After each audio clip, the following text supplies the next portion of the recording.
7-8 سال قبل میں ایک دن بازار گیا، چھوٹی عید کا دن تھا، میرے ساتھ میرا بھائی بھی تھا، تو میں نے کہا کہ گھر جا رہے ہیں، چلو کوئی چیز لے جائیں، آج عید کا دن ہے، تو مچھلی بازار میں چلے گئے۔ تو میں نے وہاں ایک عجیب منظر دیکھا جو آج تک مجھے بھول نہیں سکا۔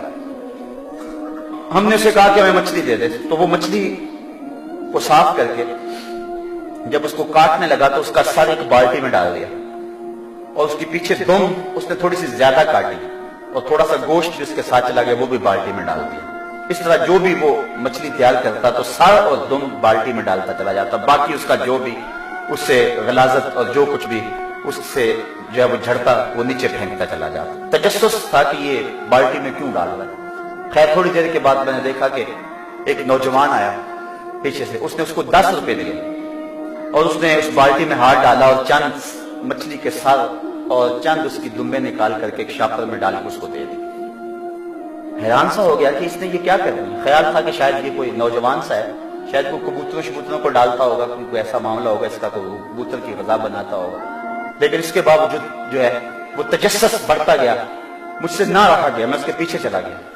میں نے کہا کہ نوجوان اس کو کیا کرے گا؟ تو اس کی نظریں تھوڑی سی جھکیں اور مجھے کہنے لگا اس کا شوربہ بناؤں گا، اور مچھلی کا مزہ مل جاتا ہے اس سے۔ صاحبوں میں عید کے دن کی بات سنا رہا ہوں، اور اس ملک کی بات سنا رہا ہوں۔ جب اس ملک کے اندر لوگ ایسی زندگی عید کے دن بھی گزاریں گے، وہ تو حکمرانوں کے گریبان نوچنے کو آئیں گے، وہ تو امیروں کے گھر دے کے خوش نہیں ہوں گے، وہ تو کہیں گے ان محلات کو آگ لگ جائے، جو ہم غریبوں کے لیے نان شبینہ بھی میسر نہیں ہے۔ یہ میں بات جو ہے وہ اپنے معاشرے کا دکھ آپ کے سامنے رکھ رہا ہوں۔ اللہ قیامت کے دن اتنی دیر تک کسی شخص کو اپنے سامنے سے ہٹنے نہیں دے گا جب تک یہ پوچھ نہیں لے گا کہ وَفِيمَا أَنفَقَهُ، یہ مال تو نے کہاں خرچ کیا ہے۔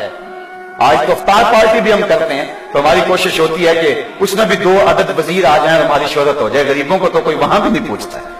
ولیمہ ہوتا ہے تو اس وقت بھی ہم فہرست بناتے ہیں تو کہتے ہیں ان لوگوں کو بلائیں کہ جن کی وجہ سے ہمارے گھر کی زینت بنے ہوئے ہیں، فلاں فلاں لوگ آئے ہوئے ہیں، کبھی غریبوں کو بھی خیال کیا۔ علی نصب کوٹھیوں میں رہنے والوں، غریبوں کی جھونپڑیوں کو بھی دیکھو، بڑے بڑی کاروں میں گھومنے والوں، ان پیدل چلتے لوگوں کے دکھوں کو بھی سمجھو، اپنے گھروں میں گھی کے چراغ جلانے والوں، ان لوگوں کو بھی دیکھو جو نان شبینہ کو ترستے ہیں، رات کو جن کے گھر میں چولہا روشن نہیں ہوتا۔ ایک طرف امیر کا بگڑا ہوا بچہ گولڈن سیب کا ایک کونا کاٹ کے دوسرا کتے کے آگے ڈال رہا ہوتا ہے، اور دوسری طرف عید کے دن بھی بیوہ کا یتیم بچہ چھاپڑی لگا کے آلو چھولے بیچ رہا ہوتا ہے۔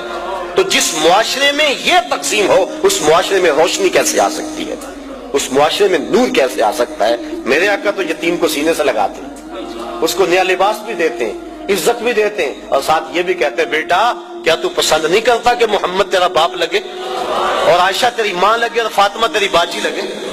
پھر جب وہ انگلی تھام کے حضور کی چلتا ہے تو وہ کہتا ہے کہ تھا تو یتیم لیکن مزہ آ گیا، مصطفیٰ کی انگلی تھامے جا رہا ہے۔ عید کا دن طلوع ہوتے ہی دکھیوں کی مدد، لاچاروں کی نصرت اور اعانت کے لیے کمر بستہ ہو جائیں، لوگوں کے ساتھ حسن سلوک رکھیں، اپنے اطراف پہ غور کریں، غرباء، مساکین، گلی محلے میں، رشتہ داروں میں، اعزاء و اقرباء میں ان کی مدد کریں، اور عید کی خوشیوں میں ان کو اپنے ساتھ برابر شریک رکھیں۔ عید نئے کپڑے پہن لینے کا نام نہیں ہے، لوگوں کے ساتھ حسن سلوک اور اچھے رویے، طرز معاشرت کی خوبصورتی کا نام عید ہے۔